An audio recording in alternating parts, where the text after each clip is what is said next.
Good morning, class, and welcome to this week's video lecture. So, this week we are talking about dun dun dun dun dun dun dun dun. Every little girl's dream since they're little, right?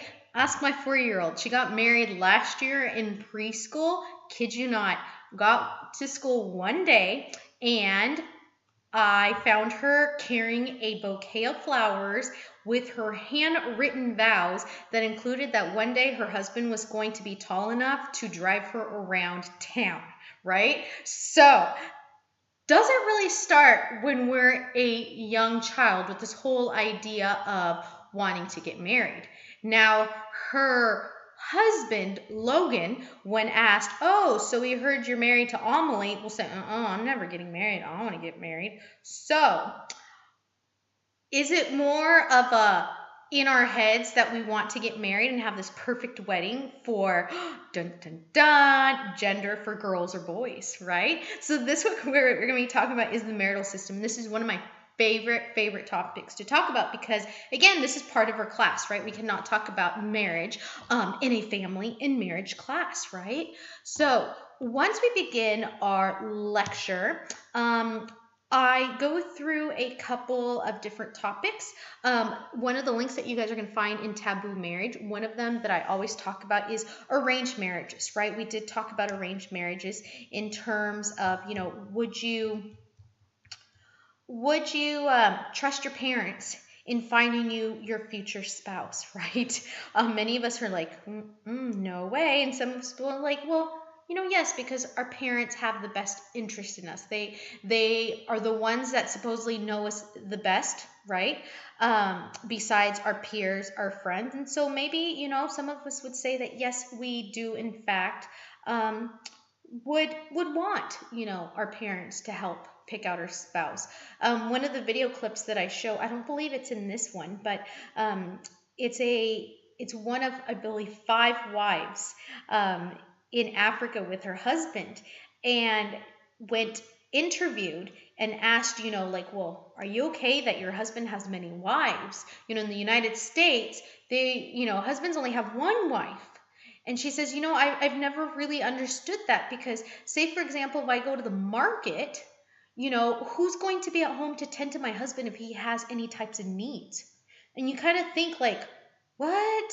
Like, I know when my mom leaves my dad, when she goes to the grocery store, she's pretty much brought him up to like the point where she heats him a plate of food, puts it in the microwave, covers it up and says, okay, well, depending on what time I get home, right, reheat your food in the microwave. And then my mom has to give my dad instructions on how to even work the microwave, right? Whereas I think personally, I'm being biased, right? But I think I have it kind of nice because my husband was a cook in the Coast Guard. So if I go out for the day for a couple hours to go shopping, I know he can work a microwave, right? So the difference is in terms of, how we see marriage around the world. Because as we know, marriage and customs are very different throughout the world, where many would probably look at our traditions and our beliefs and think like, oh my goodness, that's kind of kooky, and why would they do that? But then again, we cannot judge, right?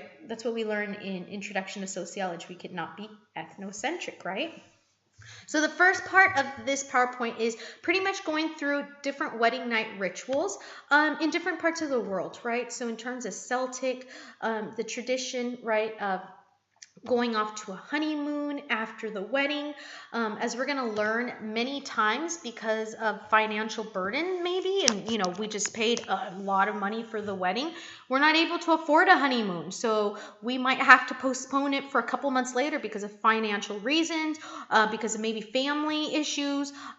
Say for example you have children, and you cannot travel at the moment because of work, because of school, etc., right? So we're starting to see that shift where we're not really taking a honeymoon right after the actual wedding ceremony and reception.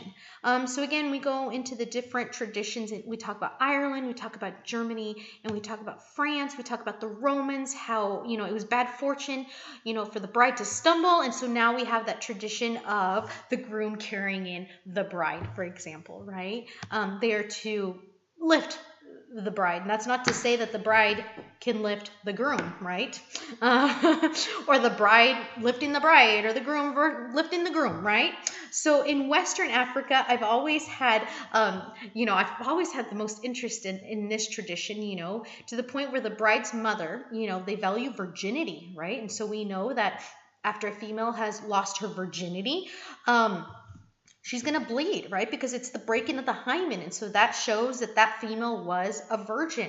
And so in the morning, they'll inspect for blood stains. And then some mothers may even flag out the window the stained sheets and showing like, aha, my daughter was a virgin, right? Can you imagine if we did that here in the US? That would be quite very. Can you imagine like the Instagram post, like, my daughter was a virgin, right? Or Snapchat.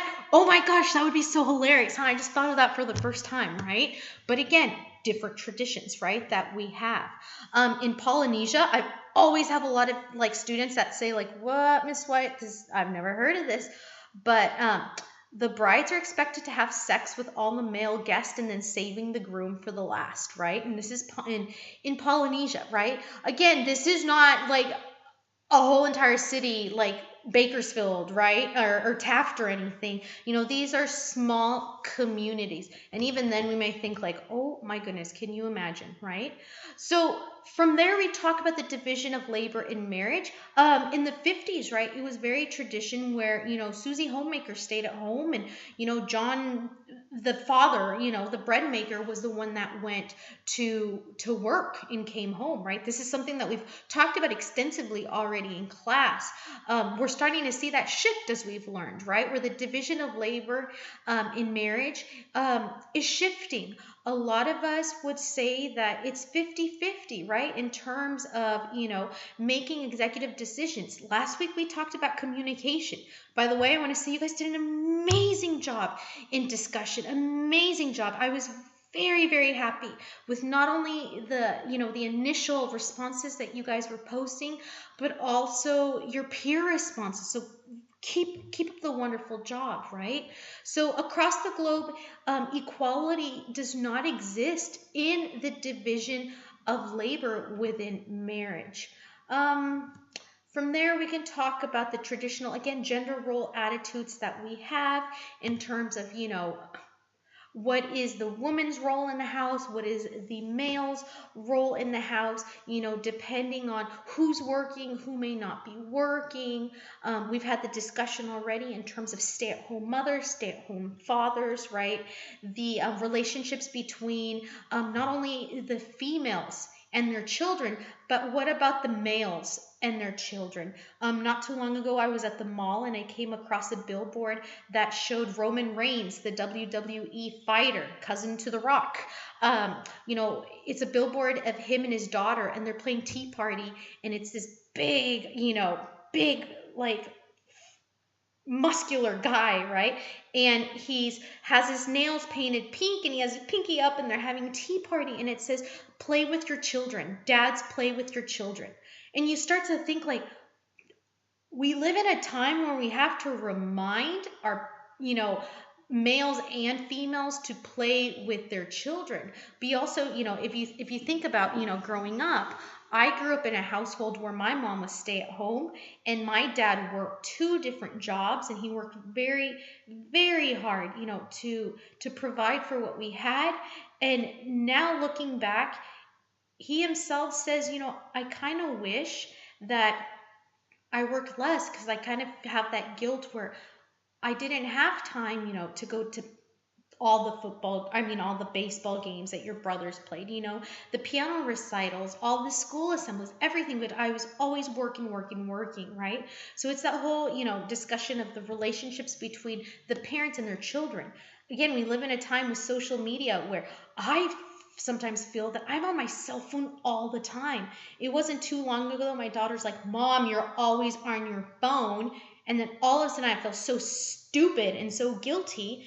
And then it's like, okay, I guess if I really need to use the phone, I can say I'm going to the bathroom for a minute. But then you start thinking like, oh my goodness, am I spending enough time with my kids? Am I not? Am I supposed to sit with them every second of the day? Or if they're in their rooms and I'm in the kitchen, or I'm like outside or something, or I'm grading, is that is that good enough, or do I have to sit there right next to them all day, right? Then it goes back to the whole discussion of power in intimate relationships. Power is often measured by determining who makes the decisions and performs certain tasks. So again, this has a lot to do with last week's discussion in terms of communication, right? As we go through, we evaluate the marital quality. So, what is the point of getting married? A lot of us would say that, it's that little piece of paper. When I got married and the priest declared, said, I now pronounce you husband and wife, it's not like the heavens opened up and then it's like, you're married, right? It's not like some big thing happened where it was like, okay, you're stuck with me, homie. You're stuck with me for the rest of your with the rest of your life, love bucket, right?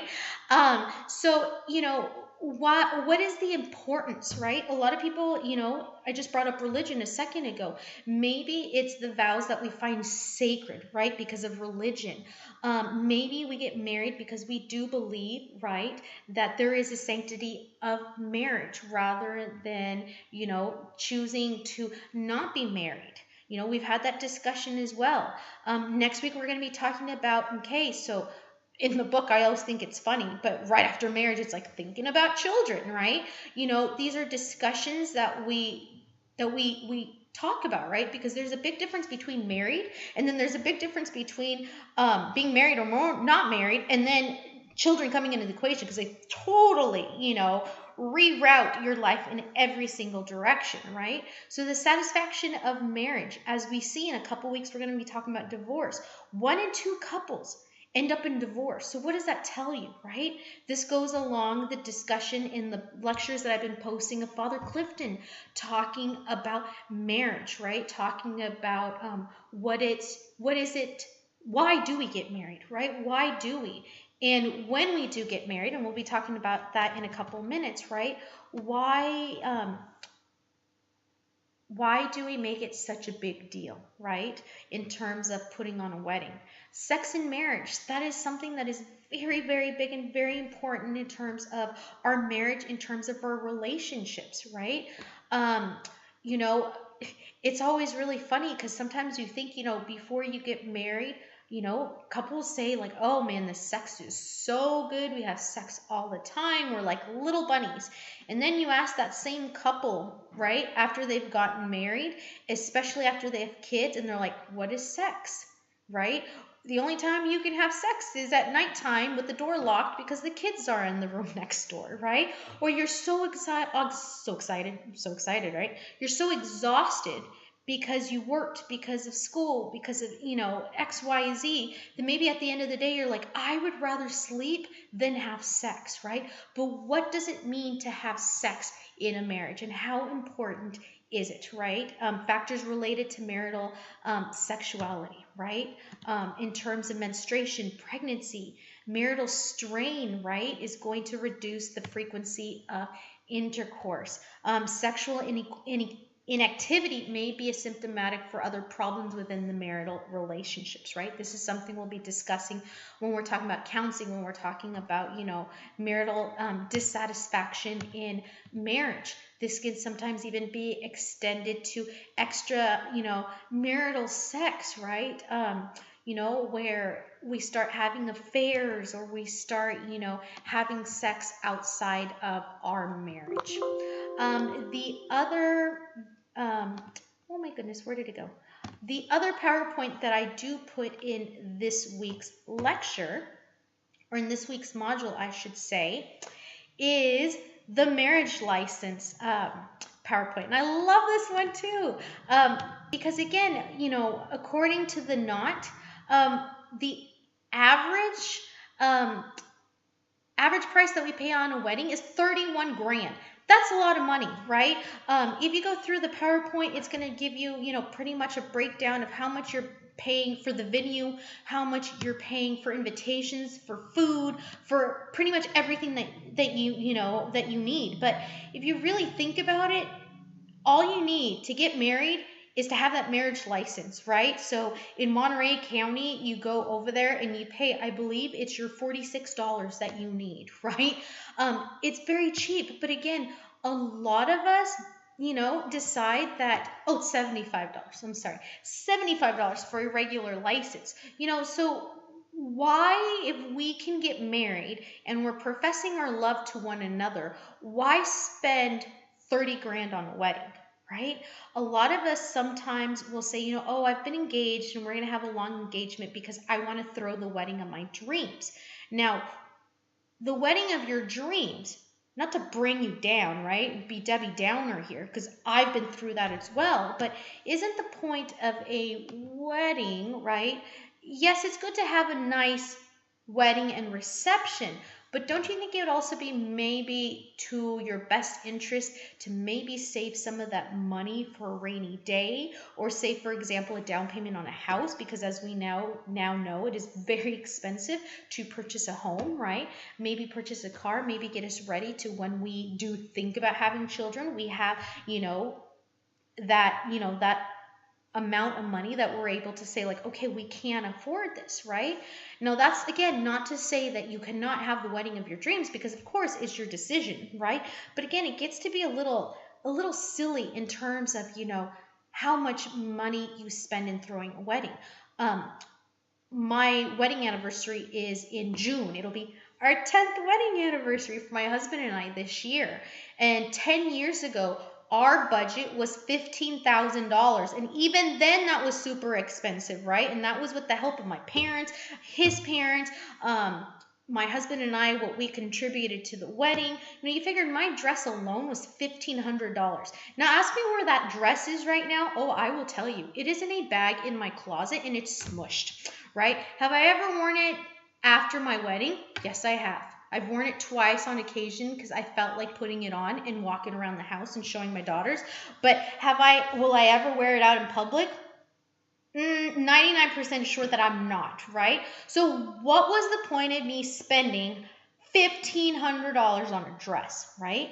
I had a student in my last semester class that is from Jamaica, and she said in Jamaica, we rent each other's dresses. She's like, we borrow each other's dresses, and that is not a big deal. So then that gets me thinking, right? In terms of, why is it acceptable? We're going to talk about this week in discussion too.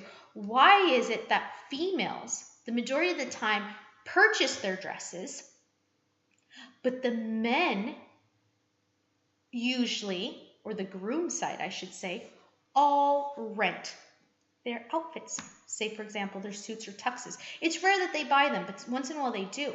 Even bridesmaids, right? Bridesmaids, we put out a lot of money when we're a bridesmaid, don't we? Why do we purchase dresses instead of renting them or borrowing them? We'll talk about that in discussion this week, right? So it talks about, as we go through, the marriage licenses, it talks about the different marriage licenses that one can obtain. Again, it talks about, the ones that spend the most money is Manhattan. That's no big surprise, big metropolitan city, right? Spending $76,000. Average in 2013 was almost $90,000 on a wedding. But then you get married in Utah or in Alaska, and your average is about $15,000, right? So ask yourself, why do you think there's that big discrepancy? I may actually bring that into discussion this week as well. Cheap wedding versus longer marriage. This is an actual study that talks that the cheaper your wedding, studies show that your marriage is going to last longer. Interesting, right? Even the importance of the ring, right? Studies will show that the cheaper the ring, the longer your marriage will be. Isn't that interesting? That interesting correlation, right? I bought my husband's wedding band on Amazon, you guys. I kid you not. He told me, he's like, I just want a gold band. I don't want anything fancy schmancy. So I kid you not, I went on Amazon.com, again, 10 years ago, and then I found a band for like $30, and that's the one he wears to today, right? Cheap or not, right? Cheap or smart, I should say, right? So, and I remember when we were looking for engagement rings, he was having a heart attack in terms of how much it cost. And I told him, I said, I don't need anything fancy. Like, I'd rather take the money that we spend on the ring and, take a nice honeymoon or save that money for something down the road, I'm not a big jewelry person though. This is literally the only jewelry that I actually even wear. My wedding ring and a ring that's my mother's, right? So I guess it just depends if you're into jewelry or not, right? Maybe. So again, it talks about the cost of a ring, correlation to maybe a longer marriage, and then we pretty much end the discussion towards the end on what if we had the ability to only stay married for 5 years. And every 5 years, we decided to renew our marriage license, right? What would life be like then, right? And so I talk about different proposals in the Philippines, in Mexico that actually have proposed different, types. What are the benefits and the pitfalls of a renewable marriage contract? Would you do it or not? Every 5 years, just like we go to the DMV, right? And we have to renew our registration every year. What if it's the same thing for your marriage? You get it in the mail and you look at your spouse, you're like, so, another 5 or not? I don't know. I don't know. What do you think, right? What do you guys think? Doesn't that sound interesting? What's in a name, right? And here I say, hi, my name is Marisol Vasquez. I was born with this last name. All my diplomas from high school, from college, I'll say the maiden name Vasquez, right? I'm married now. Again, 10 years. My last name is now White. Now, if you go through my thesis proposal, my thesis that's bounded, all has my maiden name, right? The day after I got married, I was at the DMV line. I was at Social Security. I was as giddy as a little pineapple, right? Because I was so excited because I was on cloud nine that I was married, right? But why is it that I, had to go and spend all that time in line and changing my name and telling probably everyone around me that I just got married, right? But what happens in terms of, your identity, right? Your self-identity in terms of like, well, who am I, right? Can I hyphenate my name? Why can I not hyphenate my name? Why didn't my husband change his last name? Why couldn't he be Chris Vasquez, right? Why don't we not do that, right? So we talk about that, with the both sides to the debate in terms of what is in a name? Why? What's the point of changing our name, right? If we look back to the beginning of what marriage was, life in the caveman times was not like, will this cave woman take this caveman because I love you in this cave and I shall always protect you, that a rock will never fall on you, or that you will never have to write anything in hieroglyphics, but I will do it for you. I guess it's not hieroglyphics, but it would be like caveman writing, right? But, it didn't start off like that. Marriage started off as a means of survival.